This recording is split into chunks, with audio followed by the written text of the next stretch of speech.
Welcome everyone to week 2 of the GWA post Teal Mask draft league.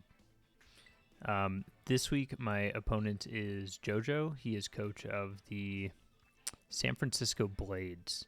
I did do quite a bit of swapping on my team from week 1 to week 2 just because I had a lot of defensive pieces and not many offensive pieces. So I did a lot of switching, and so like Zoroark and Toxtricity are two new Pokemon on the team. But my opponent this week's got a pretty scary team. As you can see right here from the preview, they've got screens with Grimmsnarl. They have Volcarona, Empoleon, and the Iron Valiant. So I know he's probably going to want to lead with Grimmsnarl to get up his screens. So what I want to do is I want to start with someone that can pivot in, or pivot out. So I can pivot right out into my Cinderace and put the screens on my side of the field. You see me doing a lot of swapping with the orders. The reason for that is because Zoroark disguises itself as the last Pokemon in your party. So the last two in my party are kind of important just because, like, let's say Cinderace faints, then it'll disguise itself as Gligar if its disguise hasn't been broken yet. So I have to do, when I play with Zoroark, I have to do a little bit more positioning in my teams. The first is important, and like the last two are important when it comes to the positioning of my team. And so he does lead off with Grimmsnarl, which is exactly what I expected. I do expect him to immediately go for probably Light Screen just to lessen the damage that he's going to take from my Toxtricity here. And then I'm hoping to swap out and then go straight into... I want to go right into Cinderace, but I think if I show Cinderace here, he's going to do something else and not put up his Reflect. So I'm actually going to go out to a different Pokemon that can kind of pivot out. And unfortunately, the only one I have is Umbreon. Umbreon's really my only other pivot mon that I have with Baton Pass.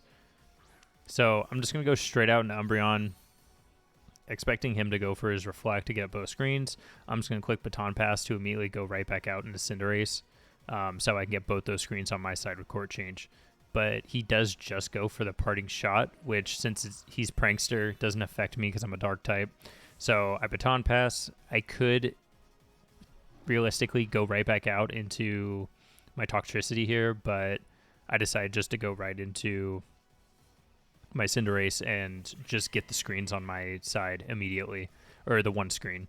So this will take the light screen from his side of the field, put it on my side of the field, and I believe I'll have it for, I think, 3 more turns. So he does pivot out with Parting Shot, which I'm totally okay with because I believe my Cinderace is the fastest Pokemon. Yeah, my Cinderace is the fastest Pokemon in this match without any kind of speed boost. So just going for the Court Change there. Change me to a normal type, but this Raichu, anything it hits me with isn't going to do a whole lot just because of the screens that are now on my side. And I don't want to give him a free turn to set anything up. So I'm just going to U-turn out to get some damage.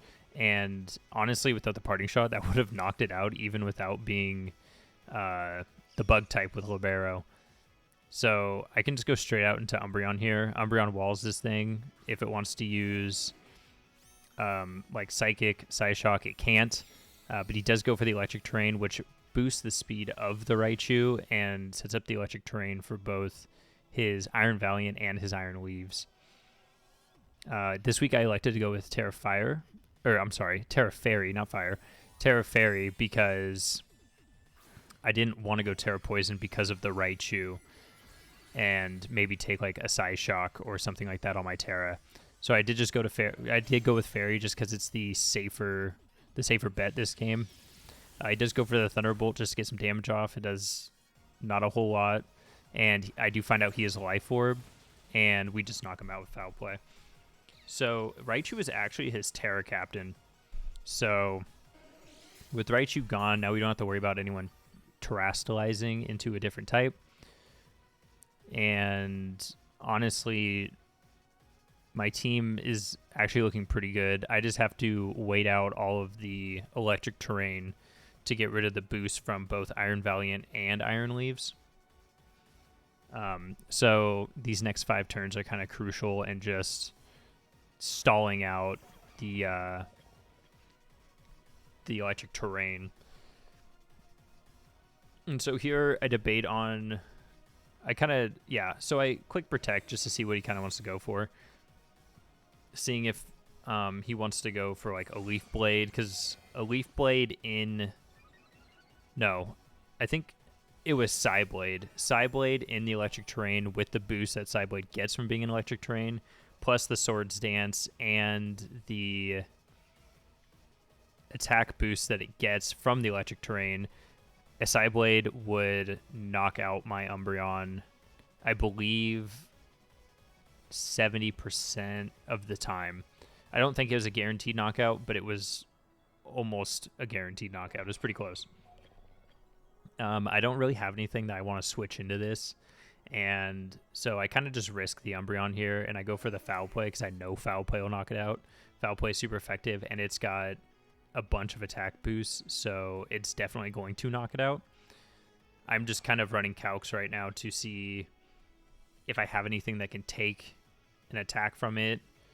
I don't. Honestly, my best option would be Gligar, but Gligar still gets... he still gets rolled by Psyblade. So I just kind of hope for the best. He does end up going for the Leaf Blade, which I don't think ever knocked me out unless it was a crit. I believe I always lived it. But we do live, there's no crit, and we do get off our Foul Play, which immediately knocks it out. So right now we're in a pretty good position. We're up 2-0. And the only thing I really have to stall out now is the Iron Valiant with this electric terrain, which he does immediately go out into. The hard thing about Iron Valiant is you never know whether it's physical or special, and it gets a speed boost, so now it's definitely the fastest thing on the field, and I don't really have anything to take a special attack from it now that Umbreon's so low. So I'm kind of hoping that he's just physical, so I go out to Gligar here. And he does go for Psyshock, which is a special move but deals damage on the physical side. So it actually doesn't do any damage to my Gligar at all. And the electric terrain does disappear along with our...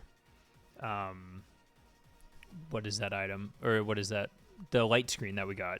Those all end up going away right there. And so now he does swap out, and at this point I still wasn't sure what he was, but from that I should have known that he was banded, because he could have immediately switched to a different move and done a ton of damage to me. But he likes not to. He switches out, so that should he's not banded. I know that he's a choice item. I should have known it was specs there, but I didn't. So the Empoleon comes in. Empoleon's going to be able to knock out my Gligar, so I'm just going to swap out into my Slowbro. My Slowbro can take anything from Empoleon. I don't think it's really too threatened by it. I think Empoleon might get Grass Knot, and that would be about it. As you might have seen there, I do have Earthquake on my Slowbro, and I brought Earthquake because I wanted to be able to hit Raichu if it decided it wanted to switch in on my Slowbro. But obviously that didn't end up... I never came to that because Raichu's already gone. So I actually just used Earthquake to get some damage on this Empoleon here. And it actually does a decent chunk. I believe I want to say I'm Sassy Nature this week. So I'm not missing any attack stat or anything like that. I do go for Scald, just predicting maybe he might want to switch out, get a burn on something that would want to swap in, but he does end up staying in and just roosts. So we do get the burn on the Empoleon, which Since it has Surf, I'm assuming it's a special attacker, so the burn doesn't really mean much rather than just the chip.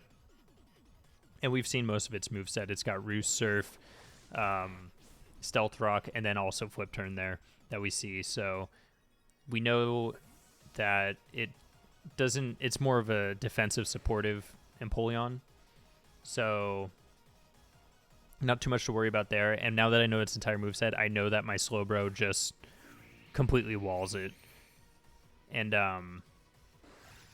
yeah, so he Flip Turns, goes out to Volcarona. Volcarona eats the Earthquake. I just decided to go for Scald because I don't want to give him a free Quiver Dance. And because Volcarona is a fire type, it is going to do super effective damage. But with no special attack investment and the special defense buff he just got, it's not going to knock out.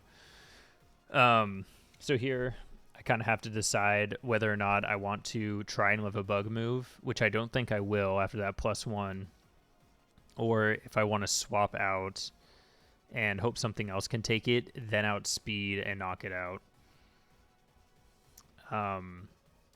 So I do believe I just decide to sack my Umbreon here, because honestly, there's not really anything Umbreon can come into that's going to allow me to live long enough to heal it up. So I just send it out, let it faint to the Stealth Rocks, and let Volcarona do whatever it decides to do. It does go for the Bug Buzz. I don't know if I really had anything that could live that. Maybe Striker could have lived it. I don't think my Gligar would have lived. So we just go right out to Striker here. And honestly, the only thing I really have to do is quick Sucker Punch. He could try and predict that I have Sucker Punch and go for the Quiver Dance.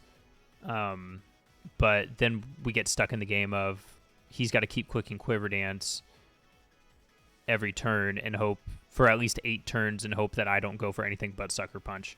And honestly, if that's what the game came down to, I would have kept clicking Sucker Punch because that's kind of my way to get rid of this, guaranteed. So he does go for an attack, probably like a Bug Buzz, something like that. Maybe even like a Fiery Dance. I don't know if it would have knocked out Cinderace. Honestly, I didn't even calc it. I didn't bother to calc it because I was hoping Sucker Punch would be enough. And I did have Smackdown on my Cinderace to OHKO the Volcarona if for some reason it came down to Volcarona versus Cinderace towards the end. And because there is no electric terrain, I know for sure that I outspeed this Iron Valiant. So I just choose to U-turn out, get some momentum instead of hard switching. Or not to get the momentum, but get a little bit of chip before hard switching. And I'm just going to go, I believe I go right back out into Slowbro. Yeah. So I go out into Slowbro here. Slowbro is kind of a good answer to this. If it wants to click like Psyshock, Slowbro will take it. If it wants to click a fighting move, Slowbro takes it. But he does go for the Moonblast, which, I mean, does a ton of damage to Slowbro. So I just decided to let Slowbro go here. So that way I can get something in that is going to be faster than this Iron Valiant that can kind of threaten it. And my Choice Scarf Toxtricity, this thing is trained to outspeed the Iron Valiant without a speed boost and without Scarf. And I know that it's locked into Moonblast, and I know I can take a Moonblast, even if it is Choice Specs, which, spoiler alert, later on it ends up being Choice Specs. And I don't expect him to stay in because Sludge Bomb 100% will just knock it out. I'm kind of expecting, like, I wasn't expecting Grimmsnarl. I was more expecting the Empoleon. So I do just go for the Boom Burst just to get some damage on Empoleon if it did want to switch in because Sludge Bomb wouldn't damage it. But he does end up going out to the Grimmsnarl, so I just Boom Burst the Grimmsnarl. He does get up his Light Screen again, and I just go for Boom Burst again because I know even after a Light Screen, Boom Burst is going to knock out.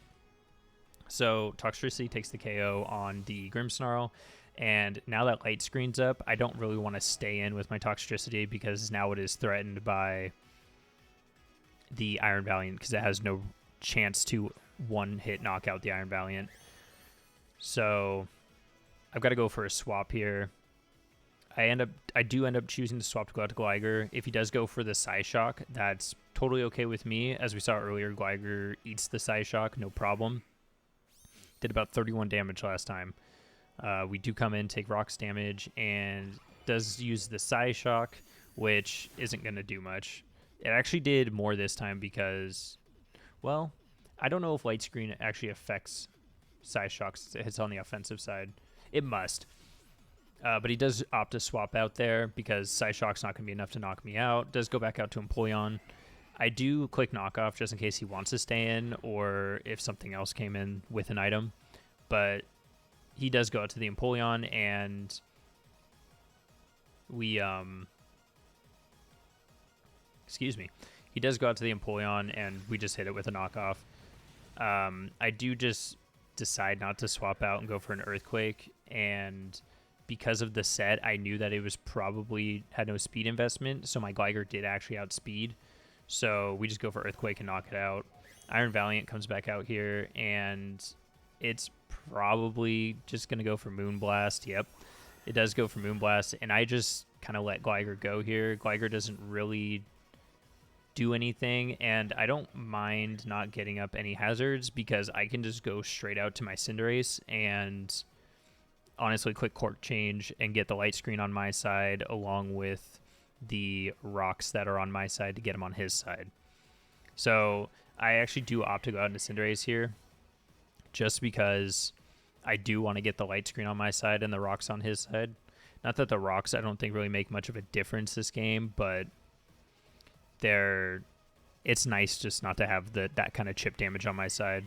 So I just go for it. He is going to go for another Moonblast here.